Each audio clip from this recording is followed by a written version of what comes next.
Welcome to Living Well with MS. This podcast comes to you from Overcoming MS, the world's leading multiple sclerosis healthy lifestyle charity, which helps people live a full and healthy life through the Overcoming MS program.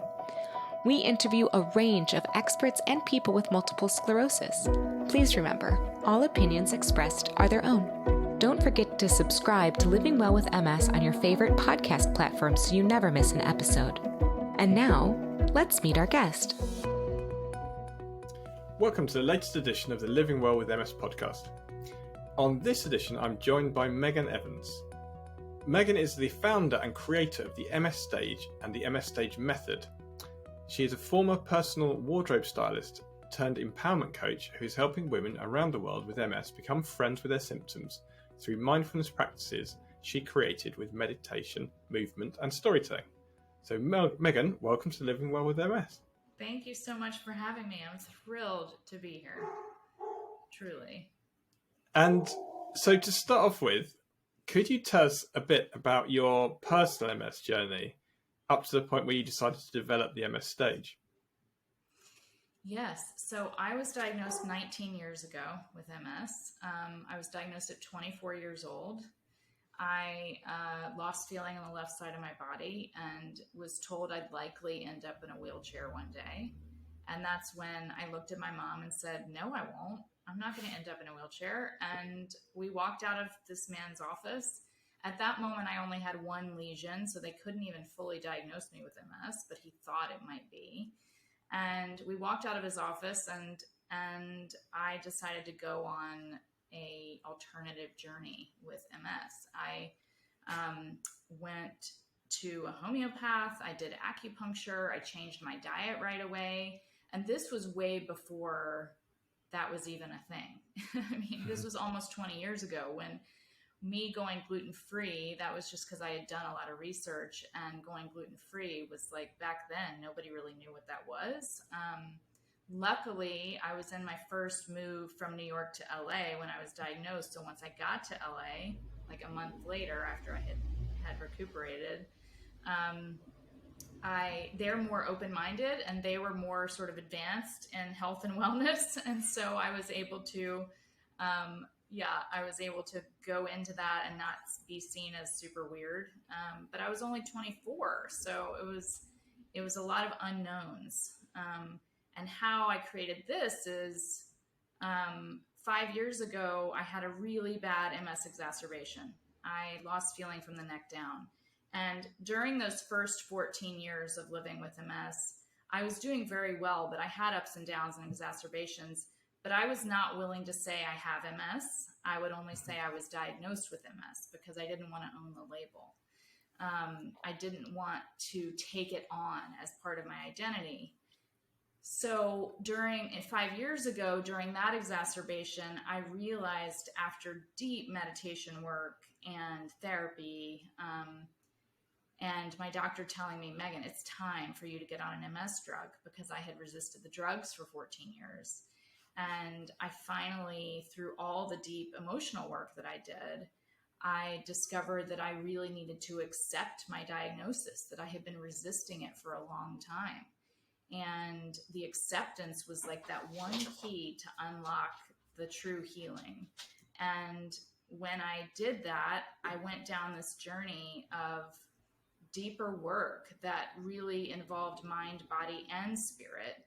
And through that, I learned I created different methods for myself, which I now teach at the MS Stage. So your background in theatre and dance, and you worked as a celebrity publicist and a professional stylist. So how was that, and how did that work with you transitioning into someone who has MS? Mm-hmm. So I was a celebrity publicist when I was originally diagnosed, and then I went into talent management and bounced between New York and LA for 14 years in that world, and then started my own business as a personal wardrobe stylist. And I started that business because I didn't want to work with only famous people. I wanted to work with real people who needed help feeling confident in their bodies. and in their wardrobes. And it felt very connected to me.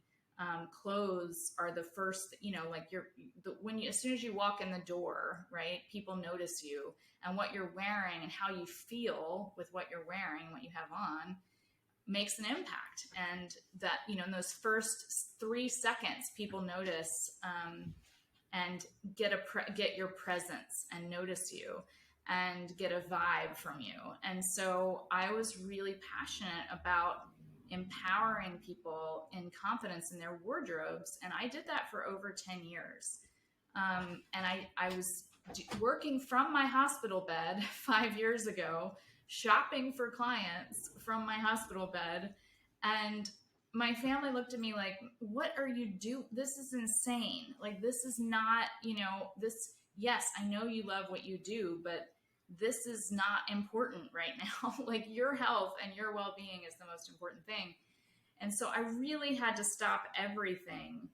And I loved what I did. I was incredibly creative, doing what I did, but I transitioned that. I realized during that bad episode 5 years ago that I wanted to get back. What was really calling me was getting back to my roots in theater and dance. And I grew up acting, and then I majored in college in drama dance and wanted to be a director and choreographer, and was a dancer and directed plays and musicals, and created actually my own senior thesis project, which was born out of improvisation. And it's been really interesting because I've used all the tools. Like, I believe in everything happening for a reason. So every job I've had that's led me to the next job and led me on a path to the next thing I'm supposed to learn. And it's all now combined sort of in the MS stage. It's like my theater and dance background. That's why the MS stage is called the MS stage.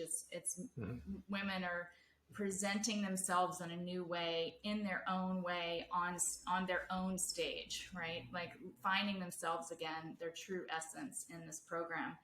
And all the things I've done over the years, the style, the getting women in touch with their bodies through clothes, all the elements that I've done for 20 whatever years of my life have all now come full circle in the MS stage. And what does the 6-week program entail, and why is that different from other MS communities and MS systems, if you like?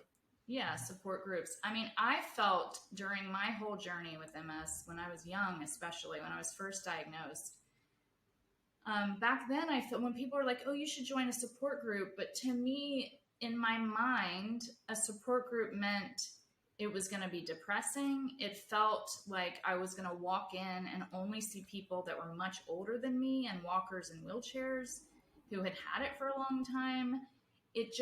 I have felt that there's been a lack of the type of support that I'm providing with these groups. I felt like there was a lack of that. And that's what I wanted to fill with the MS stage. And what we do is we meditate with music. We move our bodies with our symptoms. We get to know our symptoms on a deeper level by naming them, literally learning what their character is, what their character in our play and our story is, what it's there to teach us, to show us, what lessons we can learn from it. And I literally lead women down this path to turn their symptoms into their superpowers. And it becomes really empowering. And instead of it becoming a depressing journey with MS, it becomes an empowering journey with MS. They learn that MS can actually be a gift in their lives, that it can send them down a path, a new path possibly, of really being present in their lives and being true to themselves and understanding like what it is they still love to do and focusing on what they can do instead of what they can't do. And does dance and movement come into that as well? And how does that become part of that? Yeah, absolutely. So we do an exercise I created called the switch exercise.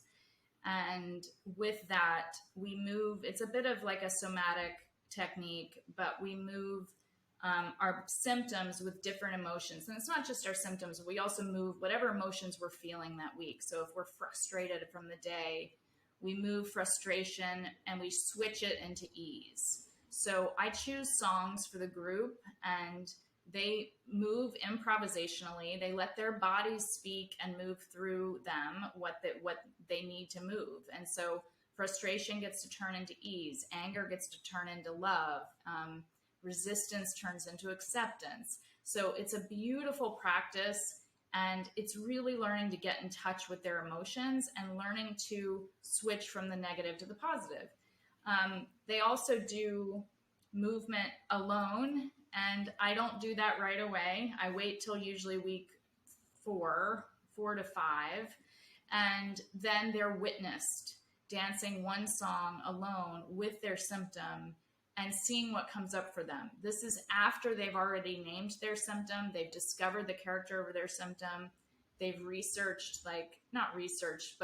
found, say, like created like a vision board type thing around their symptom, and what the character looks like. And so once they've discovered all of that, then they can learn to dance with their symptom. Instead of fighting up against it, they become friends and they dance with it. So it's a really powerful practice when you're witnessed by other people.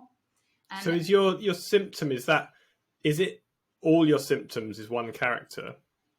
No. So or you've got multiple different... You can name multiple symptoms. So like okay. I have my left leg who, her name is Roxy, and my left foot's name is Grace.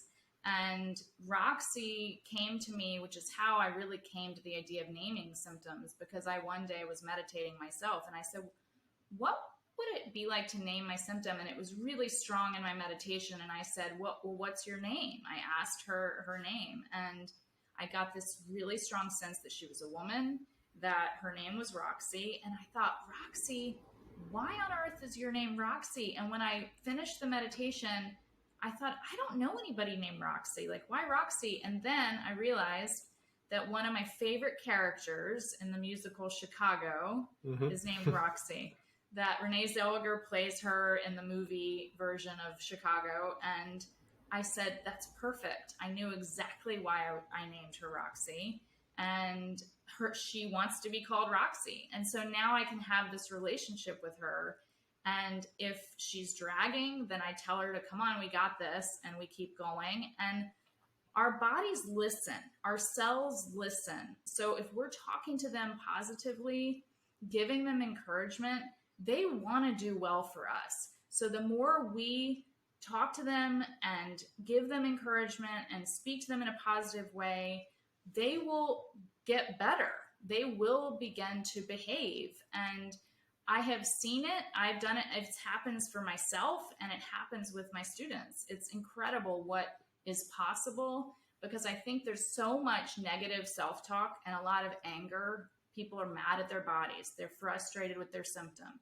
They don't, why can't you work for me? They're talking down to them rather than talking positively, like they're your friend, encouraging them, because they want to help you. They're trying so hard, and that's what turning their symptom into their superpower, that's what that is. It's learning what it is there to teach you, because there's always a reason. There is always a lesson that they're trying to show up for you. They're trying to say, whoa, hold on a second. This is what, and then if you ask them, what do you need from me? How can I serve you today? They will answer. They will answer you, and they will give you advice on what they need from you. I think, and the mind-body connection it's like people sort of think, oh, that's crazy thoughts, but it's not, because in science, placebo effect is known about, and they have to test all drugs against placebo, and that's because placebo works. Yeah. So they know that. They know if they give you fake drugs, then people will get a bit better. Oh, yeah. So the mind is amazingly powerful in that you just think, well, if you're testing all of these really strong drugs against someone being essentially given sugar water or given like a drip of saline or something that really doesn't do anything to their condition, because they know that will have an effect. So it's not just hocus pocus. It's scientifically known about this. Exactly. I mean, it's like, for instance, somebody goes into the doctor, and let's say they have cancer, and they're given 4 months to live. Well, if they believe that, and they go to tell everybody, well, I only have 4 months, and I'm going to sign this, and I'm going to do that, and whatever, and then that's probably what's going to happen if they truly believe that, right? But if they don't believe that, and they say, no, I'm going to live, I'm going to keep living, I'm going to live a good life, and I'm not saying they may not get sick eventually, but I guarantee you they're going to live longer than 4 months, like it's just what happens. I mean, that's been shown to happen. So yeah, it's really powerful. And the shifts that I witness with students have been just remarkable. And have there been any studies around dance and creativity with MS? I wouldn't say specifically with MS. I actually wrote some things down. There's a ton. If you go to my website, I have a whole research page of studies. Dance and movement, I did write this down, have helped cognitive ability, fatigue, coordination, and balance. Those have shown creative pursuits can help ease symptoms in general, getting in touch with themselves and their symptoms. Storytelling to get them in touch with being more present and sharing their story from a drama and improvisational experience. Those have been shown and there's studies about that. And meditation reduces symptoms and enhances well-being. So those have been studies about all those things. And all of that is on my website. There's a whole page of research studies that I link to because and there's links in the show notes. Check out. Yeah, and I want people to know that it's not just hocus pocus, like what you said. Yeah. And I know from my own experience of witnessing women in my groups, and what has happened with their lives has been incredible. And so what sort of success stories have you had for people who've been through your program? Yeah. So, I mean, some women have literally gotten new jobs, have quit their job and gotten new jobs because they've discovered they don't like what they're doing anymore. One woman started exercising again. Her goal was to make herself a priority. She realized when she signed on for the program that she had not been making herself a priority anymore. And she has a daughter. And so she was focusing all her energy on her daughter and her job. And as soon as she did the program, she started exercising again, and recently was somewhere, I think she was like at a Disney World type place, but she lives in Australia. And she walked 11,000 steps. And I was like, what? Because she has issues with her leg, or did. And so she's gotten a lot better. I had one student who got invited to rock climb and had been rock climbing at different MS groups, and never knew that she'd be able to do that again. I've had a student discover she wanted to learn how to swim. She's always wanted to learn how to swim, so she learned how to swim.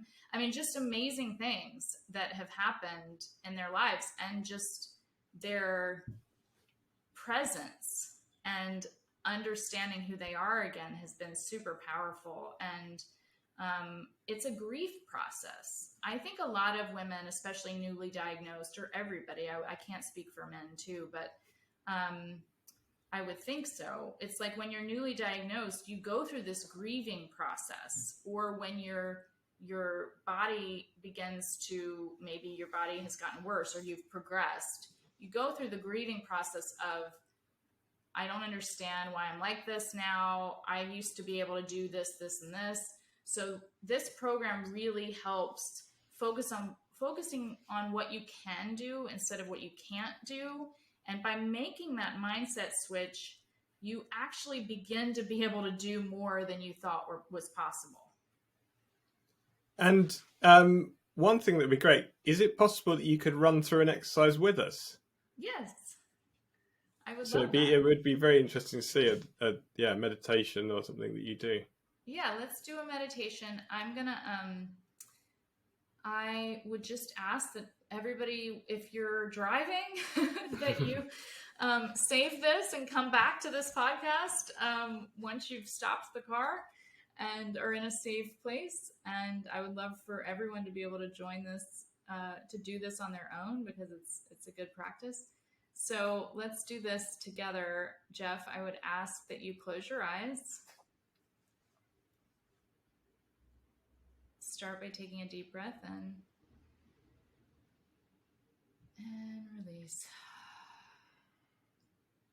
It's getting you really grounded. If you have any thoughts pop in, just let them keep going. Let them keep passing by like clouds in the sky. Noticing what you notice. Take another deep breath in and release.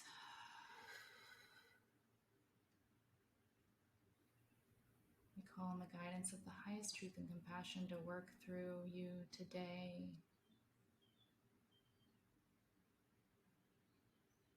To let you see what you're meant to see. Discover what you're meant to discover. Hear what you're meant to hear. Feel what you're meant to feel. Just in a really relaxed state. I'm going to take you on a journey of loving your body.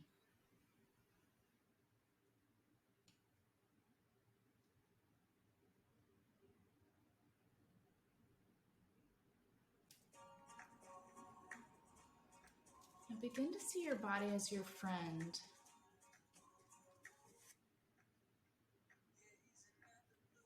Take them by the hand. I want you to guide your body to your favorite place.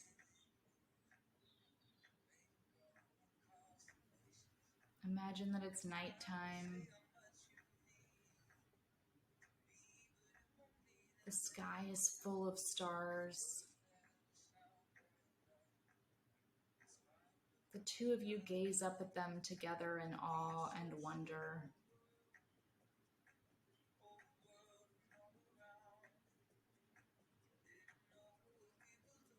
Now watch as you and your body begin to make your own constellations together.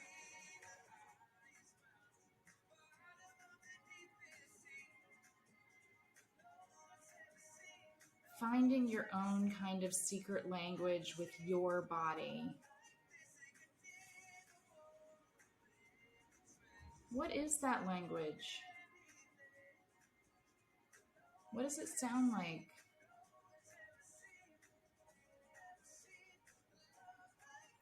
Maybe you have inside jokes or certain words or phrases that only the two of you understand, just as you would your best friend. What are they saying to you right now?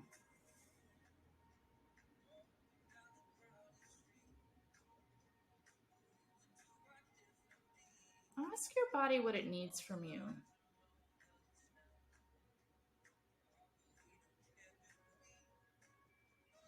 Take a moment and listen.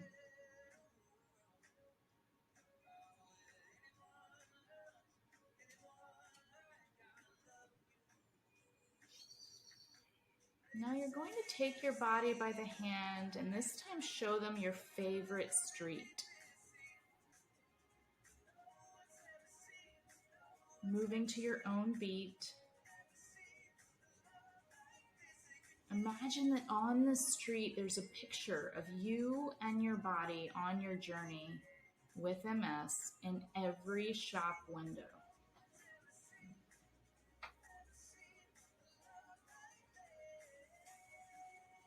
As you walk down the street, your whole journey is displayed to you.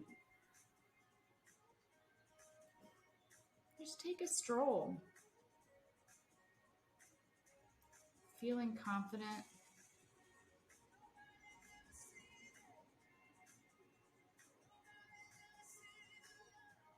When you get to the end, feel how far you have come together. You've practically traveled the world together. You've had highs and lows together. You've dug up buried treasures. You've helped each other write your stories.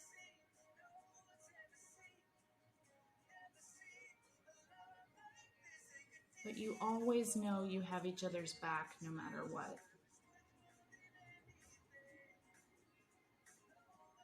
No one has ever seen a love like this.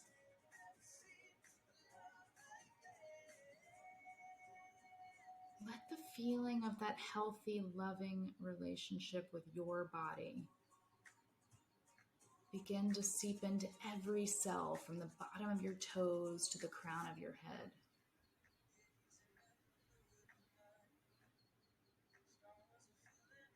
Watch as that love flows all the way down from the bottom of your toes, through your heels, through your ankles, your calves, your quads, all the way into your pelvis, your stomach, up to your heart, your chest, your neck, your face, all the way into the top of your head. The love is flowing from your body through the MS and back to you. No one has ever seen a love between friends the way you and your body love each other right now.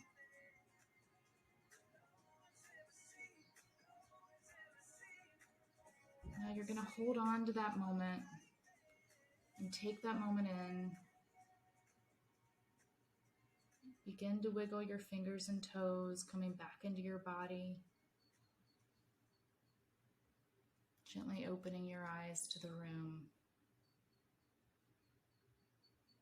And notice what you notice.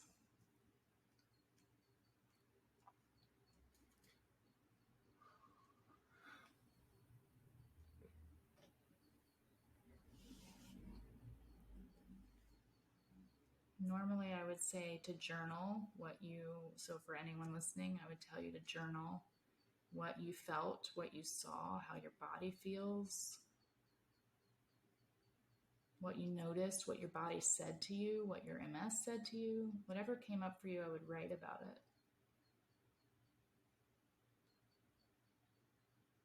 I found my body didn't look like me. So I looked like me, and then my body in my mind didn't look like me, which is a bit... but What did it look like? Kind of amorphous, Okay. sort of body shaped, but not like with distinctive features. Did it give you a message? It just about like being healthy, really. Just that I needed to, carry on, commit to healthiness. Wonderful. So, anything else? I also heard in your background birds. Yes, I'm in a garden office, so yeah, so I can hear the birds. You don't. No, I think it was amazing. They started as soon as we started the meditation.